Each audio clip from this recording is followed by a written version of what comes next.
Welcome back to Plan with Purpose, how I actually plan. This is my little series where I'm telling you things that I really actually do because I spend a lot of time on this channel talking about planners and reviews and notepads and paper and pens, etc. But I don't often share what I do in my real life to stay organized, and this is one of them. So I did part one of the video recently where I talked about all the things that I do in September, October, maybe even late August to start getting ready for the holidays, and this is part two of that video.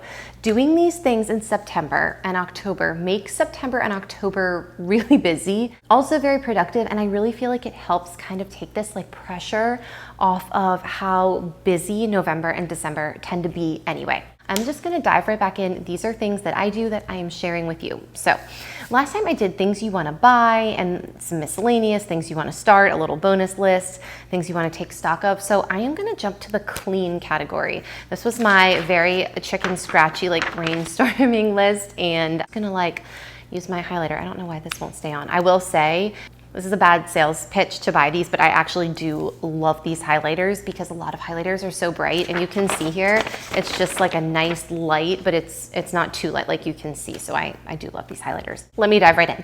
Cleaning. Okay, so I feel like there is this thing of cleaning in the new year, which I do like that, but spring cleaning isn't as exciting to me as a pre-holiday decoration clean. I am talking baseboards, counters, miscellaneous stuff. Okay, if you are, well, a human, but I feel like extra if you're a parent, you know it's likely that you're gonna get gifts for your kids.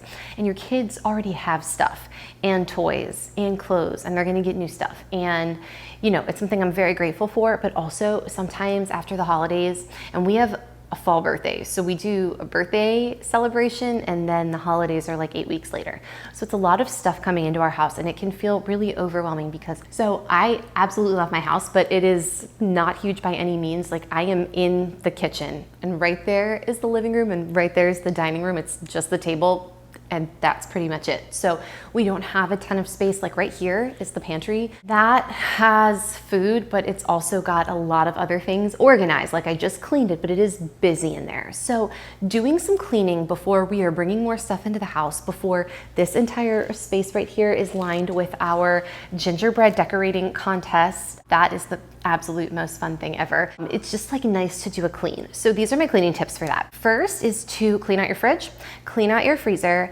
and clean out your pantry. Now, I recently committed an absolute, this is a sin, and my husband is a nice person, but I've apologized to him a million times. Our trash gets picked up on Monday, and I put raw chicken in there on Monday. So it is still 90 degrees here in Florida, and there has been raw chicken in there for almost 7 days. I'm not gonna tell you what's living in the trash can right now because there were some living things, and I just went out and dealt with it with my bottle of bleach today, but it was horrendous. So if you do the kitchen clean out, do it right before trash day. I'm normally really good about this. I don't know what I was thinking. And when I dropped that trash bag in there, I was like, oh my gosh, you just put chicken in here on a Monday. So anyway, be mindful of that when you're taking out your trash. But the fridge clean out feels really good. The freezer clean out, that is actually just as important because you're gonna have leftovers. You're gonna have baked miscellaneous extra cookies and whatever. So your mom might go to Publix and do BOGO turkeys, and all of a sudden you have a turkey in your freezer.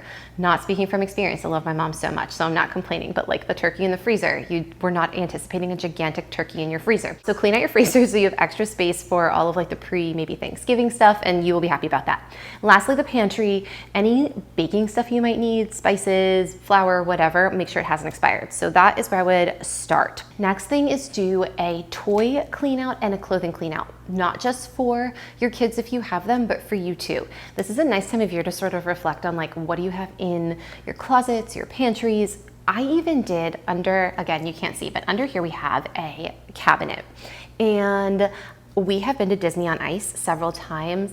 We have inherited cups from different Disney locations we've been, and it's just an Olaf cup, and then another Olaf cup, and then a snow cone cup with Anna and Elsa, lots of Frozen, and it was 12 cups or something. And I was like, we don't use any of these cups, not one cup.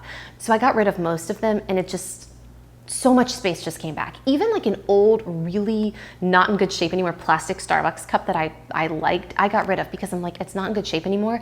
And so just picking one spot 5 minutes a day, you don't have to clean your whole house, but getting rid of miscellaneous cups, that is gonna be so helpful, because then at the holidays, you just don't feel like you have like so much stuff everywhere. So clean out the toys, donate the cups, donate, you know, whatever you can, clothes, because just getting stuff out feels really good. Not to say you can't do this in January, but I like how it feels just like so relaxed and clean and fresh and cozy after you decorate when you do that. Next up, clean out your medicines. This is a nice time to take stock and look at what is expired and what do you need before going into cold, cough, flu season. That is a great time to get anything that you might need, because if you need any type of really, like you're having really bad sinus issues, stomach issues, like anybody in your house is having issues, that is not the time that you want to run out. So if you can stock up, make sure nothing is expired. Benadryl, I feel like last year I needed Benadryl at like 1 o'clock in the morning for something. Yes, I had an allergic reaction to a medicine I was taking. So just something to keep in mind, clean out your medicines and you will be happy that you, when inevitably something happens, that you have your Band-Aids, your ointments, your Imodium, like whatever the situation is, you'll be happy about that. Next is the hurricane/blizzard prep. It's kind of late on the hurricane prep if you are on the coast or in the southern area right now, because it's, again, like we're coming into the last few weeks of hurricane season, but just in case, like smoke detectors, batteries, water bottles in case you need those and you lose power, a couple cans of food, your flashlights, etc. That's good. And as I was making that list, I was like, actually, that's good for blizzard prep too. So if you're going into the winter and you need to do any type of prep, it's kind of nice to do that now, because I know up north, it's like the bread aisle I always remember. And then here, they say the word in Florida, they say the word hurricane on TV, and the water aisle, like I will have to find a picture because I know I have them on my phone from last year when Helene and Milton came through.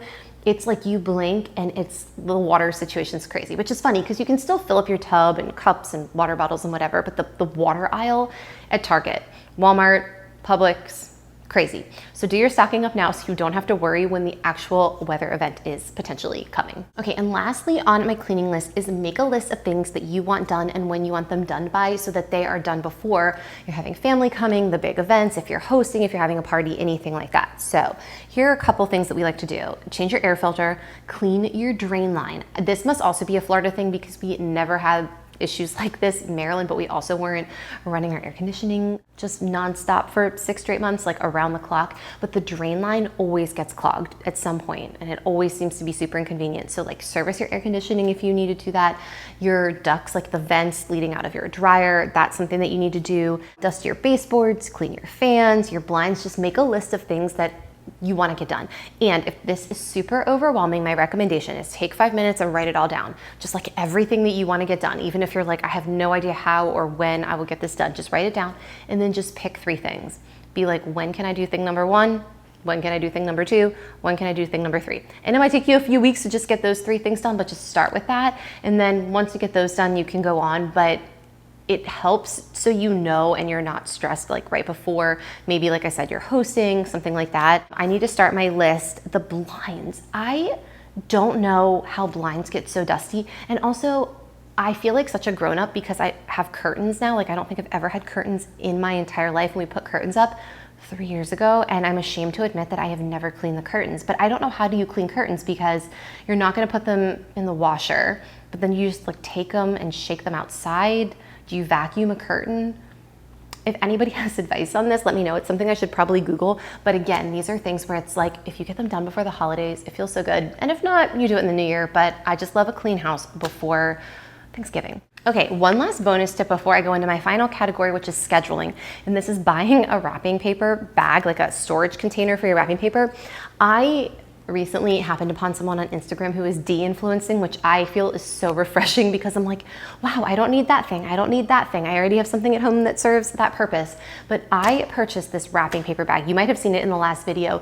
And it's so convenient because it's not hard, so you can get it into a lot of different like storage spaces. It's basically made of tarp material. Like you can, and I think you can fit like 15 or 20 rolls in there. It is so helpful. So anyway, I like that because whatever like holiday wrapping paper, year-round wrapping paper, you could just keep it all tucked away in this one spot. And there's a little pouch at the top for tissue paper, bows, whatever. So that is my little like, don't buy stuff you don't need, but if you do need a solution for wrapping paper and you feel like it's everywhere, I love that. And I will put a link to one that's similar. I think it's super cheap too. So buy your wrapping paper holder if you need one.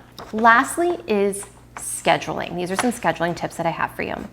Okay, first is with your planner. If you're a planner person, this is probably the time of year you're gonna start looking for next year's planner.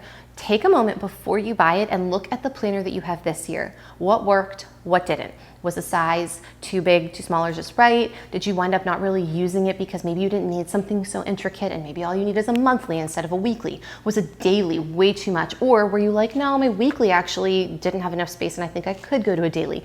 So do a quick like 10-minute reflection of your planner before you order the next one, because that is something you're gonna wanna do like sooner rather than later, maybe November-ish, because you can certainly, I'm like not trying to make anyone panic, there's always time to buy a planner. You can get a planner, I mean, look, it's September and you can still get a 2025 planner. So don't stress about it, but the options are a lot better and there's a lot more choices if you get a planner now. So start looking into that. Next thing is to just take a moment with the planner you have now, or your calendar or your phone calendar, whatever you use to stay organized, and add some dates. So a date to buy Halloween candy, I just mentioned this in the last video, a date to order Halloween costumes. Start adding to your planner dates where schools are closed, offices are closed, any birthdays that are around the holidays so you don't forget those. If you're doing any type of like holiday celebration with your work, if you're doing a Friendsgiving, if you think that you might be doing something but you're not sure, put it on there as tentative. If you do a family get together for Thanksgiving or one of the other holidays and it typically falls on a day that's not Thanksgiving, block that off. Anytime you need to confirm like schools, childcare, open or close, any specific things that you can start adding now is helpful so that when you're planning things, events, your work schedule, meetings, nothing is a surprise. So just look at that and take some time with your planner. If you know something already, it is going to set you up for success if you jot it down. So that is my next tip. Next one with scheduling is make your appointments now, especially with your hair person, your nail person, whatever you do before like a big holiday, before a big get together, because I always feel like all the hair people I know are like, I'm booking up fast. And then when you try to schedule something last minute, you can't because they're busy, because obviously everybody already did that. Also make a note when you jot down your appointment in your planner, remind yourself to bring them their holiday gift so you don't forget if you gift them something, because then you won't have to run back and drop it off like 3 days before Christmas. I have been there before. Next is schedule your family pictures. Now, you may be the family picture people and you get family pictures every year, which I think is great because you will always have them and they're special. Or like you could just get $8 matching pajama pants at Walmart. I think that's what we're gonna do this year. Or actually we don't even do matching. It's like get whatever pants you want. I have these like cute slash like maybe a touch ugly Nutcracker pants from last year. I literally think they were $8.96. I wear them all the time, still all year long. And that's what we did for like a little family holiday card, and we didn't have professional photos done. So it doesn't have to be anything like that, but if you do, you kind of have to work backwards of when do you want to send cards by, and when do you have to go to the post office to mail them, and when do you need to get stamps, and when do you need to get ordering, and you need the pictures before you can order. So you might not do all of that for your cards. And if you don't, that's fine. You can just skip this. But if you do, look at a calendar, because you may want to grab a family picture, professional or not, like late October, early November, so that you can, order your cards mid-November. I think I mentioned in my last video, obsessed with the Photo Affections Groupon. I ordered mine and they have fast shipping, but for me, I always wind up getting stuff like December 10th, and then I'm like, I always wait till the last minute. So I'm gonna try not to do that this year. So any family pictures or cards, put that on the calendar too, because then you will not be stressed like I am. That's a rule that I don't always follow well, and I need to. And my last one for scheduling is sometimes I feel like you blink and then all of a sudden the holidays are over and it's January and you're like, oh, I've been so focused on the holidays, I haven't planned anything, I'm not ready. And so it's nice to look at January through April. Not that you need to plan anything, not that you need to do anything big, but for example, I have a trip booked in January and I don't have flights for it. Now I would normally be like, oh, there's a trip in 3 or 4 months, like I should start looking. But in my mind, I'm like, no, that trip's next year. Like it's far in the future. No, it's like 3 weeks after New Year's. So I need to start looking at flights now. So I'm like, okay, let me do that. If there's any registration for events or anything that you plan, any registration for sports or anything like that for your kids. Sometimes you need to do that in January and you just don't have it on your mind because you're so holiday focused. So if you can make yourself a short list of like, maybe I don't have to deal with this right now, but once January 2nd comes, like I really need to start doing this, that will help you so you don't go into the new year flustered and like, oh my gosh, like this happened so fast. You're like, okay, that did happen fast, but I know what I have to do. So anyway, just a little tidbit to help when the new year changes over and you're like, right, like I have to do some other things besides like pack up the tree and get myself back together. So anyway, I love this time of year. I genuinely do. Like there is nothing, like I said, we do not have a big house and still we have 3 trees. And I'm also not like the most religious person, but we have decorations everywhere. My husband is getting ready to put up, it's my favorite thing ever, our 7th season of our holiday lights that he does. He does a display show and every year they've gotten bigger and bigger. We have thousands of lights on our house and now he has done this thing where you can like scan a QR code or something and you can like pick whatever song is next and just like, I just love it. Like it's such a fun time of year and I'm always sad in January for a few weeks, but then like when you get back to September and October, you're like, it's coming.